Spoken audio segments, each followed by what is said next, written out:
Hello दोस्तों, आज की इस रोमांचक कहानी में आपका स्वागत है। मेरा नाम दीपक है और मेरी उम्र 21 साल है। हमारा घर 2 मंजिलों का था। नीचे हम रहते, ऊपर हम हमेशा किराएदार रखते थे। पिछले कुछ महीनों से मेरी बहन की शादी की तैयारियां चल रही थी, इसलिए ऊपर का कमरा खाली किया गया था। कुछ ही दिनों में दीदी की शादी हो गई और ससुराल चली गई। शादी का समारोह पूरा हुए 2 महीने हो चुके थे, इसलिए मेरी माँ ने उस कमरे को फिर से किराए पर देने का फैसला किया। रोज कई लोग उस कमरे को देखने आ रहे, लेकिन मेरी माँ ने फैसला किया था कि वह कमरा केवल एक परिवार को ही देंगे, क्योंकि कॉलेज के छात्रों को कमरा देने पर वह बहुत शोर करते हैं और समय पर किराया भी नहीं देते हैं। कुछ दिनों बाद एक फैमिली किराएदार के रूप में हमारे घर आए। वह परिवार बहुत सीधा साधा और शिष्टता से भरपूर था। उसने माँ बाप और स्वाति नाम की उनकी बेटी थी। स्वाति की उम्र थोड़ी ज्यादा थी, लेकिन वह बहुत ही होशियार और गुणवान थी।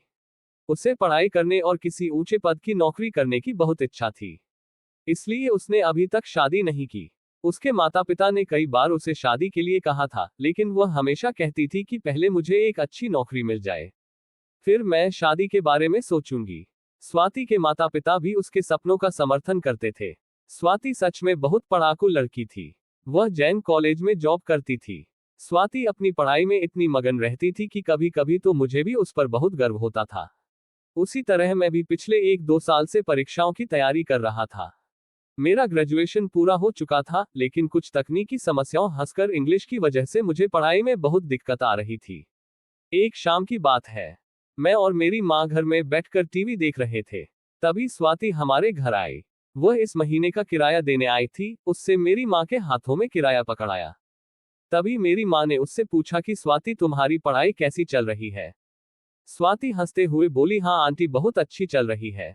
उसकी बात सुनकर मेरी माँ को अचानक से आया। हमारा दीपक भी परीक्षाओं की तैयारी कर रहा है, लेकिन उसे अंग्रेजी में थोड़ी मदद की जरूरत है। अगर तुम उसे पढ़ाओगी तो उसे बहुत फायदा होगा। बोली कि मुझे दीपक की मदद करने में कोई दिक्कत नहीं होगी और उसे पढ़ाते समय मेरा भी अभ्यास हो जाए। मेरी माँ ने तुरंत तय किया कि कल से दीपक तुम्हारे पास आ जाएगा और तुम उसे पढ़ा देना। कि मैं बोली कि ठीक है आंटी, और वैसे भी मैं दिन भर अकेले पढ़ाई करती रहती हूँ। अगर भी मेरे साथ पढ़ाई करेगा तो इसमें हम दोनों का फायदा होगा। फिर दूसरे दिन तय समय के अनुसार मैं स्वाति के पास कुछ किताबें लेकर गया। वह कमरे में बैठकर पढ़ाई कर रही थी। उसका दरवाजा मैंने हल्के से दरवाजे पर दस्तक दी। उसका ध्यान मेरी और क्या, वह तुरंत उठी और हंसते हुए बोली कि और दीपक, मैं तुम्हारा ही इंतजार कर रही थी।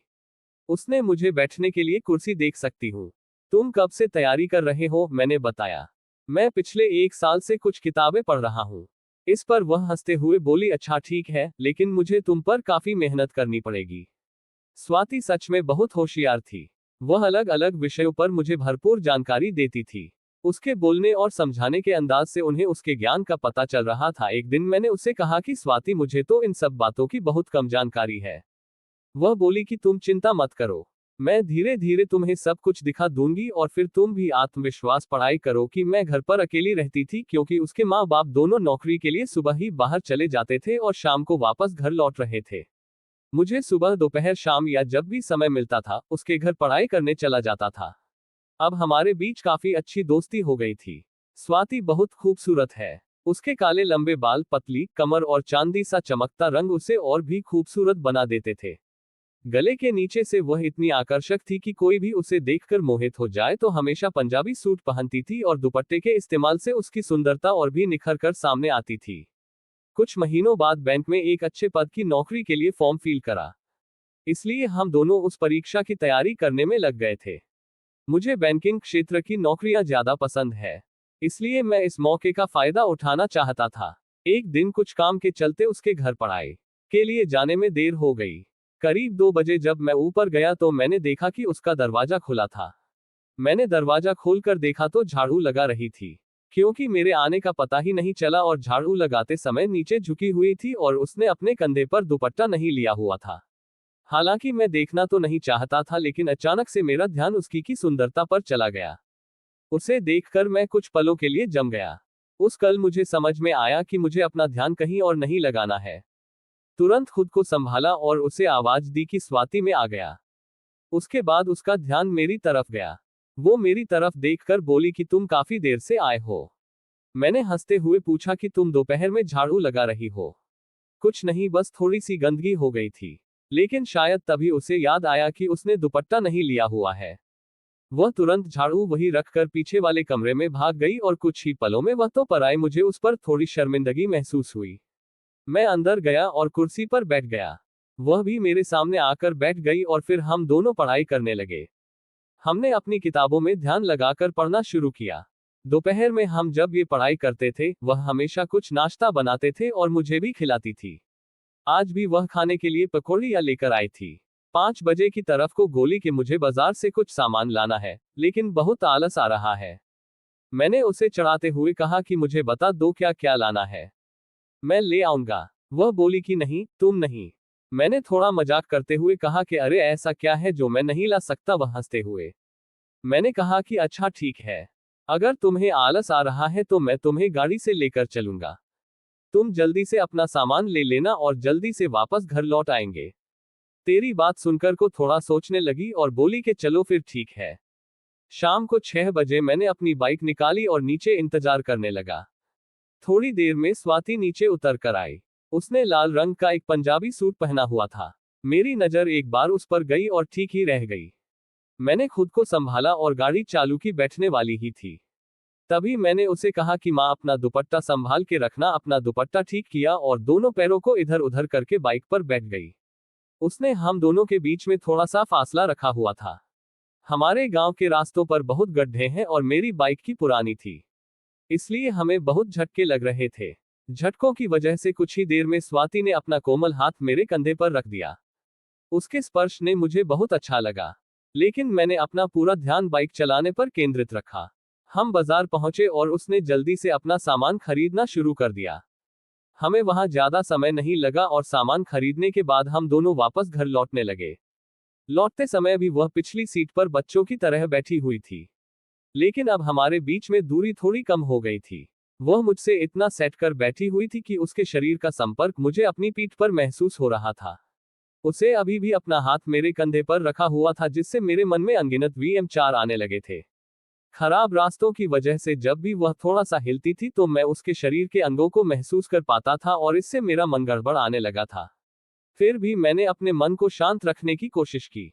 कुछ ही देर में हम घर पहुंच गए।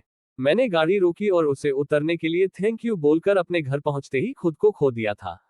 तुम जिसे दीदी कहते हो उसके बारे में ऐसा कैसे सोच सकते हो, ये ठीक नहीं है। लेकिन दिमाग और शरीर दोनों पर काबू पाना मुश्किल हो गया था।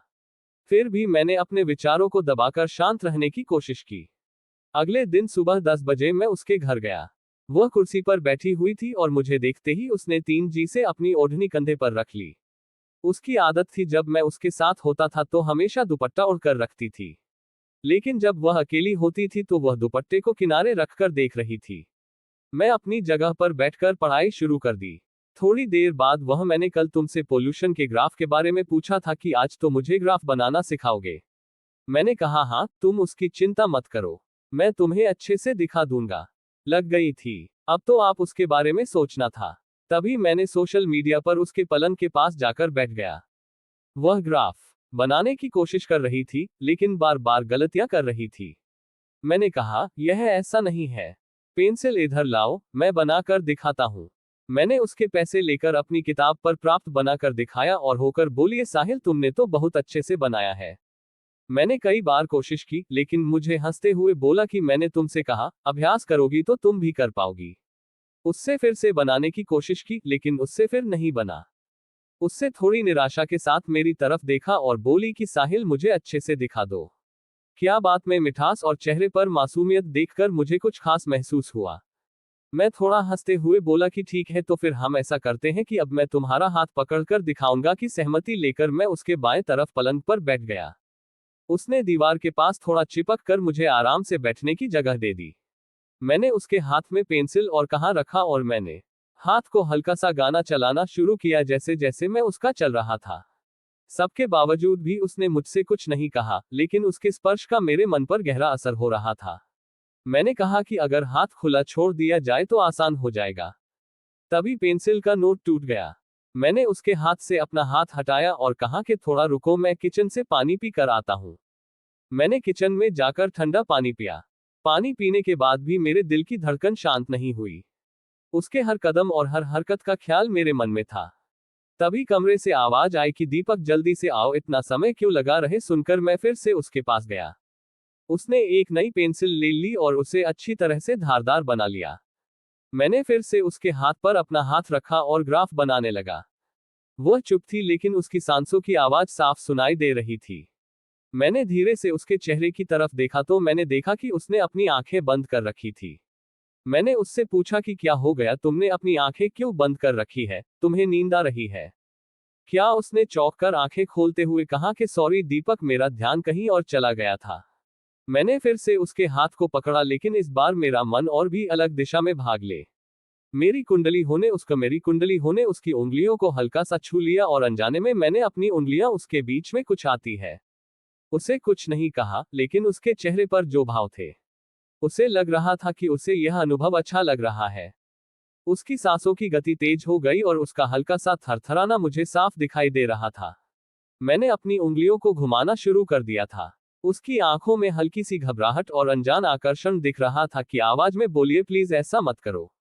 ओके शब्दों में थोड़ी उलझन थी, लेकिन उसकी आंखों में एक अलग सी भावना थी। मुझे अपने और करीब खींच लिया। ओके हरकतें, मैं थोड़ा परेशान हो गया था, लेकिन उसकी आंखों में जो भावना थी, उसने मुझे ना रुकने पर मजबूर कर दिया। उस पर हम दोनों एक दूसरे में ऐसे खो गए थे, जैसे सारा अतीत पीछे छूट गया हो और हम केवल उसी पल में जी रहे हो। तभी मेरी नजर खिड़की खुली छत पर पड़ी। मैंने धीरे से उसे कहा कि खिड़की खुली है, पहले से बंद कर लो। अपनी आंखों में प्रेम दिख रहा था। बाहर कमरे में हमारे बीच भावनाओं का तूफान चल रहा था। 5 में होश में आया। मुझे बहुत शर्म आने लगी थी जो कुछ हुआ था। मैं कुछ पल खड़ा था।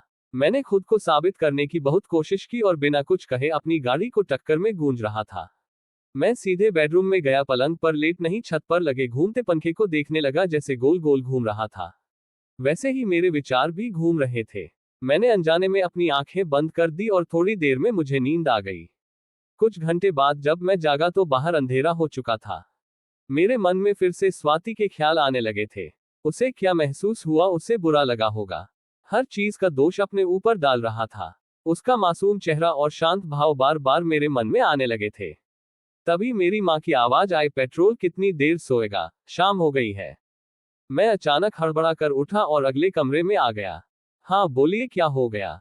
इतनी देर से क्यों सो रहे हो? कल रात में नींद नहीं आई थी क्या? मैंने जानबूझकर मुस्कुराते हुए कहा कि हाँ, मैं कल रात अच्छे से नींद नहीं आई थी, इसलिए मैंने दिन में अच्छी नींद ले ली। अगले 2 दिन में स्वाति के घर नहीं गया और उसने भी मुझे नहीं बुलाया। पहले मैं जब भी उसके घर नहीं जाता था तो वह हमेशा मुझे बुला लेती थी, लेकिन इस बार हो चुकी यह सब मुझे बहुत हट अपना ज्यादातर समय घर में ही बता रहा था। मैंने एक बार पूछा कि क्या हुआ? 2 दिनों से तुम पढ़ाई करने के लिए स्वाति के पास नहीं जा रहे हो? मैंने बस किसी बहाने से उन्हें शांत किया। तीसरे दिन सुबह बगीचे में पेड़ पौधों को पानी दे रहा था। तभी अनजाने में ही नजर ऊपर वाले माले पर पड़ गई। स्वाति वहीं खड़ी थी और उसकी भी नजर मुझ पर थी, लेकिन मेरे देखते ही उसे तुरंत अपनी नजरें चुरा ली। थोड़ी देर बाद मैंने फिर से देखा, वह भी वही खड़ी थी, लेकिन इस बार उसकी नजर मुझ पर नहीं थी। तभी मेरी माँ बाहर निकल आए और उनकी नजर स्वाति पर पड़ गई। हो स्वाति से बोलिए, क्या बात है स्वाति? 2 दिन से पढ़ाई बंद है, ऐसा लगता है कि कोई समस्या है। स्वाति जी सकते हुए बोली, नहीं आंटी, परीक्षा नजदीक है इसलिए पढ़ाई कर रही हूँ और दीपक कहता है कि उसका सिर दर्द कर रहा है, इसलिए नहीं आया। मैंने मेरी तरफ मुड़कर पूछा, क्या हुआ है तुझे? तुमने मुझे कुछ क्यों नहीं बताया? मैंने जल्दी से जवाब दिया, हाँ मैं थोड़ा सिर दर्द कर रहा था, लेकिन अब ठीक है। फिर मैंने स्वाति की तरफ देखा और कहा, आज मैं पढ़ाई के लिए आऊंगा। उसने धीरे से कहा, ठीक है। थोड़ी देर बाद मैंने अपनी किताबें लेने के लिए बोला था, ना कि मेरी किताबें तो स्वाति के पास ही रह गई थी, इसलिए मैंने जानबूझकर एक ऐसी किताब उठाई जो ज्यादा काम की नहीं थी। उसे हाथ में लिया और स्वाति के घर जाने के लिए सीढ़ियां चढ़ने लगा। हमेशा की तरह अपने कंधे पर किताब रखकर पढ़ रही थी। मैंने उससे कोई बात नहीं की और सीधा कुर्सी पर बैठकर किताब खोल ली, पर काफी ध्यान लगाने के बाद भी मेरा पढ़ाई में ध्यान नहीं लग रहा था। कुछ समय बाद मेरी सहन शक्ति का बांध टूट गया। मैं स्वाति की तरफ देखते हुए बोला कि स्वाति, लेकिन इतना कहकर मैं रुक गया। वह अभी भी अपनी पढ़ाई में मगन थी। मैंने फिर से उसका नाम लिया तो वह बोली, हाँ बोलो क्या बात है? होटल मोड कब मिलेगा बढ़ाते हुए बोला कि उस दिन जो भी हुआ उसके लिए सॉरी। मुस्कुराहट के साथ कहा कि कोई बात नहीं दीपक, तुम उस बारे में ज्यादा मत सोचो। जो होना था वो हो चुका है। अब तक भूलकर अपनी पढ़ाई पर ध्यान दो। स्वाति की समझदारी ने मुझे बहुत हल्का महसूस कराया और इससे मुझे उसके प्रति और भी ज्यादा सम्मान महसूस हुआ। मैंने चुपचाप पढ़ाई शुरू की। थोड़ी देर बाद उसने कहा कि दीपक, तुम उस बात पर ज्यादा विचार मत करो। अगले महीने हमें परीक्षाएं देनी है। अब बस अपनी अपनी पढ़ाई पर ध्यान दो। इस बार हमें पास होना है। इसके बाद हम दोनों सच में मन लगाकर पढ़ाई करने लगे। तो मेरी हर तरह से मदद करती थी और प्रोत्साहित भी करती रहती थी। लेकिन मेरे मन में उसके लिए भावनाएं बढ़ती ही जा रही थी। मुझे वह बहुत पसंद आने लगी थी। परीक्षा होने में 7 दिन बाकी। स्वाति के पास गया और अपने साथ एक गुलाब का फूल ले गया। पढ़ाई करते समय मैंने बहुत सोचा कि उसे यह फूल दूं या नहीं दूं। आखिरकार हिम्मत करके मैंने उसे गुलाब का फूल दे दिया। नीचे देख रही थी, लेकिन जब उसने हाथ में गुलाब देखा तो उसके चेहरे पर हल्की सी मुस्कान आ गई। उसने मुस्कुराते हुए थैंक यू बोला और मेरे हाथ से फूल ले लिया। उसकी प्रतिक्रिया देखकर मेरा हाथ में वेग मैंने हिम्मत जुटाकर कहा कि स्वाति, मैं तुमसे कुछ कहना चाहता हूँ। मैं उम्र में तुमसे कुछ साल छोटा हूँ, लेकिन मुझे तुम बहुत पसंद आ गई हो। कि मैंने थोड़ी देर सोचा और शांत स्वर में कहा कि दीपक, मैं भी तुम्हें पसंद करती हूँ। ये सुनकर मेरा मन खुश हुआ। मेरे में एक अजीब सी हलचल हुई। स्वाति ने मेरा हाथ पकड़ लिया। मैं खुश था। मैं खुद को साथ में आसमान पर महसूस कर रहा था। मैंने स्वाति को गले से लगा लिया, लेकिन स्वामी तुरंत गंभीर हो गई और बोली, दीपक, अभी हमें अपनी परीक्षा पर ध्यान देना चाहिए। अपनी पढ़ाई पूरी होने के बाद हम इस पर बात कर सकते हैं। इसके बाद हम दोनों ने मिलकर बहुत ज्यादा मेहनत की और अच्छे से पढ़ाई की। हम दोनों ने परीक्षा दी और हम अच्छे नंबरों से पास हो गए। हम दोनों का ज्वाइनिंग लेटर हमारे घर आ गया। हम दोनों के परिवार वाले बहुत ज्यादा खुश थे। मेरे पापा ने बोला, बेटा स्वामी दीदी को थैंक यू तो बोल दो, अगर वह नहीं होती तो ऐसा नहीं हो पाता। मेरी माँ ने एक शरारती मुस्कान दी और कहा, स्वामी इसकी दीदी नहीं है, वह हमारे घर की होने वाली बहू है और दीपक की पत्नी है। इतना कहकर हम दोनों के घर वाले हंसने लगे। मैं शर्मा कर बाहर चला गया और स्वाति शर्मा कर कमरे में चली गई और कुछ इस तरह हमारी कहानी का अध्याय शुरू हुआ। दोस्तों, आपको ये कहानी कैसी लगी तो कमेंट में जरूर बताना और सब्सक्राइब भी कर लेना ताकि आपको ऐसे ही रोमांचक कहानी सुनाने को मिलती रहे।